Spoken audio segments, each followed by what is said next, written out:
Bossing, may battery ba kayo na parang laging nauubos kahit kagagamit lang? Parang hinihigop daw ng motor? May dumating na customer sa shop namin, sabi niya, "Kuya, parang nagbabawas ng karga ang battery ko, parang hinihigop ng motor." Sabi ko naman, "Sige sir, check po natin para malaman natin kung battery na ba talaga ang may problema."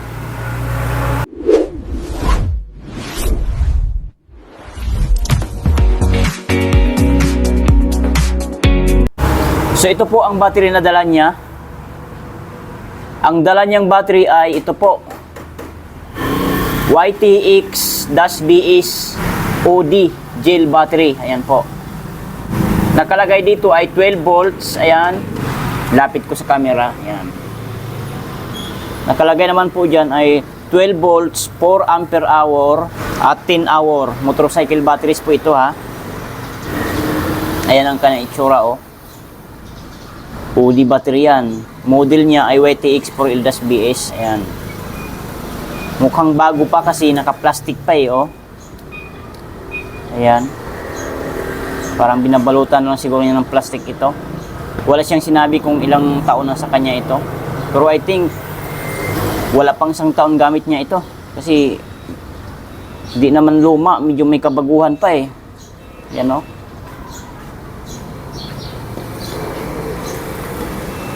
So ngayon, ititest natin gamit ang battery analyzer. So ito po ang itsura. Ayan. So ikakabit lamang natin muna dito sa negative. Unahin natin ang negative. Ayan. At sa kabila ang positive. Ayan.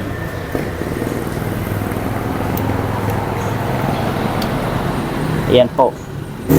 As you can see mga boss, mga ma'am, sir, mga katip ni Kuya RM. So 9 volts na lang siya oh. 9.15 o 9.15 volts. So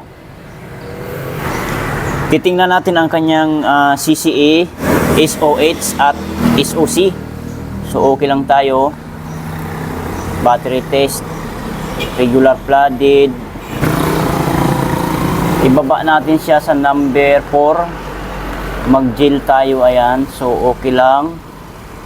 CCA 40 ampere, pwede na yan. Pwede rin natin i-50. Ayan. So okay na para lalabas ang kanyang actual na rating CCA. Ayan. So titigan ng mabuti, huwag kukurap. Boom! Pansinin natin mga boss. Ang nakalagay dito ay charge retest. Ayan. 20 CCE na lang. Ibig sabihin ng CCE cold cranking amps. Ang volt niya ay 9.15 volts or 9.1 volts na lang siya. Ayan. And then ang kanyang SOH, state of health, ay 16% na lang oh. Ang kanyang SOC, state of charge, ay 0%. Kita nyo naman po oh. Ang kanyang R, ibig sabihin ng R ay resistance, 99.86 oh. Napakataas ng kanyang resistance. So charge retest ang nakalagay dito. Charge retest. So kulay dilaw ang light indicator ng ating battery analyzer. So nagpapahiwatig na palitin na talaga ang battery na ito. Sira na po siya. Ayan. So screenshot nyo po para may katibayan kayo, may katunayan kayo na ganyan na siya kababa. So ulitin ko po mga ma'am, sir, ginamit ko po itong battery analyzer. Nakasit siya sa 50 ampere test ha. 50 ampere test rating ang ginamit natin. So ito po ang lumabas sa result.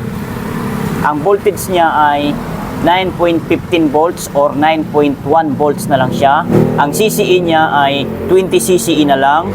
Ang SOH naman, state of health, ay 16% na lang. Ang SOC, state of charge, ay 0% na lang oh. Ang resistance ay 9.86. Ang resistance ay 99.86 milliohm. So charge retest ang nakalagay dito. Ayan. So yan po ang status ng battery ay charge retest ko no. Pero hindi na po talaga kaya to pa-start sa motor. Kahit charge pa ito, wala, magpusang bababa pa rin siya. Ayan. So mga bossing, ipaliwanag natin isa-isa. So ang voltage ay, ayan po, 9.1 volts or 9.15 volts. So, ang normal na good battery ay nasa around 12.6 volts pataas. Kapag bumaba na sa 9 volts, katulad na lamang nito, bagsak na po yan. Ito namang tinatawag na CCE na 20 na lang po. Ang normal na CCE ng YTX 4L-BS ay nasa around 50 to 70 CCE. So ito 20 na lang po. So palitin na po yan kapag kaganyan. Ibig sabihin, mahina ng starting power. Dito naman tayo sa SOH, 16% na lang oh. Ibig sabihin, 16% na lang ang buhay ng battery. Ayan po. Dito naman tayo sa SOC, state of charge ay 0%. Ibig sabihin, wala nang buhay ang battery. So totally discharged na po siya. Ang kanyang internal resistance naman ay 99.86 milliohm. So ibig sabihin, pag mataas ang resistance, pagod na ang loob ng battery. So yan po ang pinaka-explanation dyan. Sir, hindi po inihigop ang motor ng karga ng battery.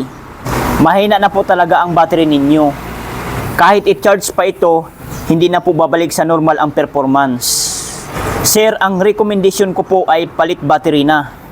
Para iwas aberya, iwas tulak at iwas sayang sa charge. So, tanggalin na po natin yan.